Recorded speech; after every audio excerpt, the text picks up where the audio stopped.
नमस्कार। आपका साहित्य रस यूट्यूब चैनल पर हार्दिक स्वागत। फेसबुक पेज हनुमान प्रसाद जांगीर पर भी स्वागत। मैं आशा करता हूं कि आप सभी अच्छे होंगे, स्वस्थ होंगे, मस्त होंगे, खुश होंगे। आज मैं आपको मोटिवेशन स्पीच सुनाता हूं कि the success by good thoughts, अर्थात अच्छे विचारों से सफलता कैसे प्राप्त करें। देखिए, भारत विश्व का सबसे युवा देश है हमारा। India is the youngest nation of the world sir. Bharat की कुल आबादी है, उसकी 65% आबादी युवा है साहब। और विश्व की कुल आबादी की 20% आबादी युवा आबादी भारत में है साहब। तो जो देश आप जवानी से लबालब है, जवानी से मालामाल है, वो देश आप पिछड़ा कैसे हो सकता है? इसका कारण क्या है साहब? ईश्वर ने हमें लबालब बनाया है, ईश्वर ने हमें मालामाल बनाया है। हमारी युवा शक्ति है, युवा ऊर्जा है, युवा जनरेशन है, वो सही दिशा नहीं पकड़ रही है साहब। इसका मेन कारण, मेन लॉजिक यही है साहब। जिस दिन हमारे देश की युवा शक्ति है, युवा ऊर्जा है, युवा पीढ़ी है, उसने अगर सही लाइन पकड़ ली तो सही दिशा और दशा की ओर वो अग्रसर हो गए, तो इस देश को विकसित देश बनने से, सुपर पावर बनने से और महाशक्ति बनने से और विश्व गुरु बनने से कोई नहीं रोक सकता साहब।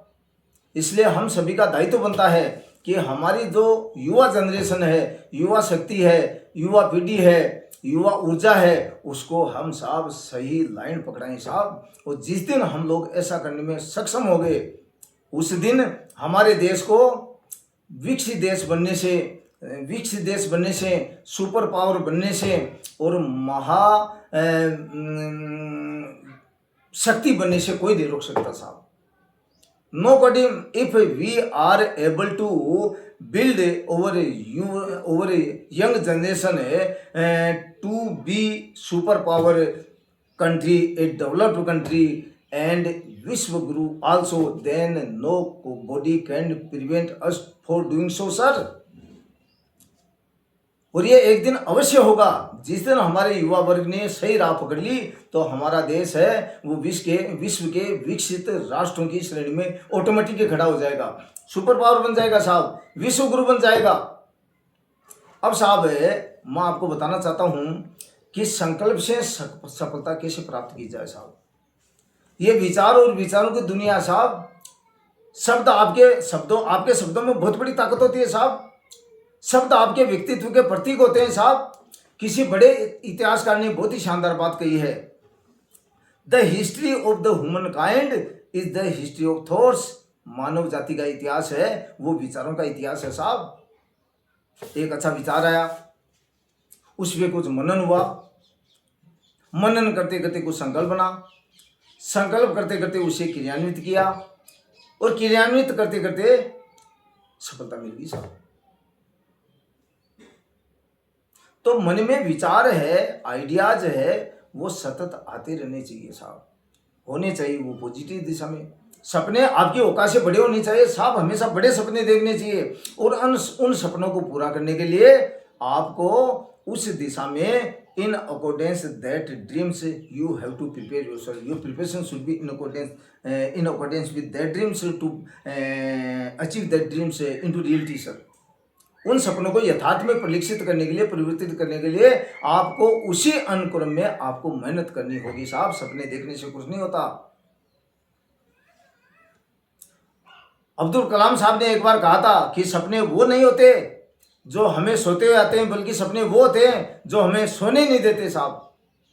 सपनों को पूरे कर, अपने सपनों को यथार्थ में परिलक्षित करने के लिए, पूरा करने के लिए आपको रात दिन एक करना होगा, एटी चोटी का जोर लगाना होगा, जी तोड़ मेहनत करनी होगी। यदि आप विद्यार्थी है या कोई भी दूसरा काम कर रहे हैं, काम करने वाले हैं, तो आपको रात को 1, 2, 3 बजे तक इतना साहब आपको मेहनत करनी होगी। यदि आप विद्यार्थी है तो आपको इतना डूब के किताबों को, कंटेंट को, सब्जेक्ट मैटर को पढ़ना होगा कि पढ़ते पढ़ते आपकी जान निकल जाए और आप सोचे कि इससे ज़्यादा मैं नहीं पढ़ सकता। उस दिन आप समझ लेना कि आप सफलता के पहले पायदान पे पहुंच चुके हो। और उस रात को जो नींद आएगी और उस नींद का जो आनंद होगा, वो सामान्य रातों को आने वाली नींद के गुना से कई गुना बेहतर होगा साहब। एक बार क्या हुआ कि साहब, जो इंटरनेशनल क्रिकेट बोर्ड है, आईसीसी है इंग्लैंड में साहब, वहाँ क्या साहब एक मीटिंग चल रही थी।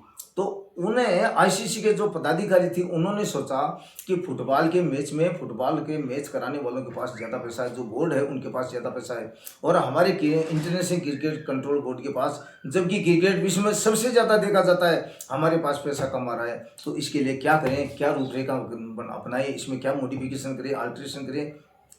3 घंटे तक मीटिंग चली साहब। बहुत बड़े पदाधिकारी बैठे थे साहब, ऑफिसर्स बैठे थे, और वो मीटिंग बेनतीजा रही, कोई सार्थक परिणाम नहीं निकला साहब। तो उस मीटिंग में एक 3rd ग्रेड का एक क्लर्क बैठा था साहब। तो उस क्लर्क ने उन्हें ऑफिसर्स की इजाज़त लेके कहा कि मैं कुछ बोलना चाहता हूँ, कुछ सुझाव देना चाहता हूँ आप लोगों को। तो कुछ ऑफिसर्स ने तो मजाक उड़ाई, लेकिन एक ऑफिसर ने कहा कि भाई ठीक है, बोलने तो इसको, क्या कहता है, हो सकता है इसकी बात में कोई दम हो। तो उस 3rd ग्रेड बाबू ने कहा कि जैसे क्रिकेट में ये टेस्ट मैच होता है, वनडे क्रिकेट होता है 50-50 ओवर का, इसी प्रकार से आप 20-20 ओवर का मैच कर दो। तो साहब सबने मजाक उड़ाई, का क्या बात करते हो, अरे 20 ओवर में कौन देखेगा, मैच शुरू मैच खत्म कौन देखेगा। तो ये इतिहास इस बात का हुआ है कि जितना जो भी विचार पहली बार आया है, उस विचार का हमेशा 70% हमने देखा है कि उस विचार का मजाक ही उड़ाया गया है साहब। लेकिन उस बाबू ने कहा है कि विचार मेरा अच्छा है, आप इस पर विचार करना, गहराई से विचार करना, और यदि आपको अच्छा लगे तो इसको एग्जीक्यूट करने की जरूर कोशिश करना। बाद में साहब उसे 3rd ग्रेड बाबू द्वारा दिए गए विचार पे आईसीसी के पदाधिकारियों ने गहनता से विचार किया, और उसको एक संकल्प को, उस विचार को एक संकल्प के रूप में लिया और उसे क्रियान्वित किया। और करते करते साहब जब ये T20 मैच चालू हुए हैं, तब से क्या हुआ कि इंटरनेशनल आईसीसी बोर्ड के पास में फुटबॉल के मैच कराने वाले बोर्ड से भी ज़्यादा पैसा हो गया साहब। तो साहब विचार जरूर आदमी को करना चाहिए, और संकल्प से सफलता का जो सूत्र है ये विचार ही है साहब। एक इंसान को विचारशील होना चाहिए साहब, और रात को प्रतिदिन सोने से पहले भी एक अच्छा विचार हमें जरूर लिखना चाहिए। और यदि इस बात को हम दैनिक जीवन क्रम में यदि शामिल कर लें, तो आपके पास एक विचारों की नोटबुक हो जाएगी साहब। और विचार हमेशा पढ़ते रहना चाहिए साहब। Every thought has a power, every thought has a good opening, and every thought has a successful story साहब। अब साहब एक छोटा सा दृष्टांत सुनाता हूँ कि एक डाइजोनिस नाम के यूनानी फिलोसोफर हुए साहब, बहुत बड़े दार्शनिक थे, और वो बहुत ही पैसे वाले व्यक्ति से साहब। उन्होंने अपना सारा पैसा, वो अरबपति व्यक्ति थे, सारा पैसा है वो चैरिटी में दे दिया साहब, और भक्ति आध्यात्मिक मार्ग की ओर अग्रसर हो गए। और एक गिलास था उनके पास, और सिर्फ वो गेहुआ वस्त्र थे, 2 ड्रेस वो थी साहब। और सड़क के किनारे बैठ गए और भगवान की भक्ति में लीन हो गए साहब। और बड़ी साहब उन्होंने गहरी भक्ति की, डूब के भक्ति की साहब। उस समय यूनान के राजा थे सिकंदर साहब। जब सिकंदर ने सुना तो राजा सिकंदर भी डाइजोनिस से मिलने आया साहब। अब उस समय क्या है कि सड़क के किनारे एक पार्क था, सर्दियों का टाइम था, तो वो पार्क में डाइजोनिस है, यूनानी फिलोसोफर है, वो आराम कर रहे थे साहब, धूप सेक रहे थे। अब सिकंदर आया और सिकंदर ने डाइजोनिस से कहा कि डाइजोनिस ने पहले पूछा कि आप कौन है? कहा मैं राजा सिकंदर। कहा बोलो क्या काम है? कहा मैं शीशे बनना चाहता हूँ आपको। कहा पहले तो यार दूर हटी, धूप को रोक रखा, धूप को आने दे, अब बता क्या काम है? कहा मैं आपका शीशे बनना चाहता हूँ, शीशे तो ग्रहण करना चाहता हूँ। तो डाइजोनिस फिलोसोफर ने बहुत ही शानदार बात, अरे यार लेट जा घास पे गए, क्या किस बात की जल्दी, अभी लेट जा के तू। कर नहीं सके डाइजोनिस संत साहब का जब पहले विश्व विजय बनना चाहता हूँ। तो डाइजोनिस फिलोसोफर था, उसने बहुत ही शानदार बात कही साहब कि सिकंदर मेरी बात ध्यान से सुनना, जब तेरे मन में विश्व विजेता बनने का विचार ना आए न, तभी यहां ना, अन्यथा मत आना। अरे तू किस लिए मारकाट कर रहा है, किस लिए इंसानों को मार रहा है, किस लिए कर रहा है, क्या साथ जाएगा साहब? इसलिए सिकंदर ने जब उसकी मौत का समय आया था ना, तो सिकंदर ने कहा था कि मेरे हाथ कब्र से बाहर के जाए, ताकि संसार को पता चल सके कि सिकंदर भी इस दुनिया से खाली हाथ वापस गया था, उसके साथ कुछ नहीं किया।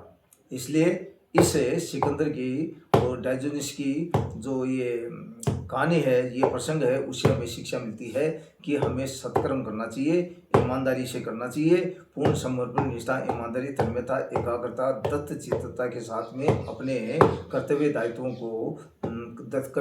का निर्वहन करते हुए भक्ति मार्ग की ओर अग्रसर होते हुए शांति से अपना जीवन जीने का भरसक कोशिश करनी चाहिए। यदि आपको वीडियो पसंद आए तो इसे ज़्यादा से ज़्यादा लाइक करें, शेयर करें, कमेंट करें और फेसबुक पेज को ज़्यादा से ज़्यादा फॉलो करें। और जय हिंद, जय भारत, जय कानून, जय संविधान, जय साहित्य। नमस्कार।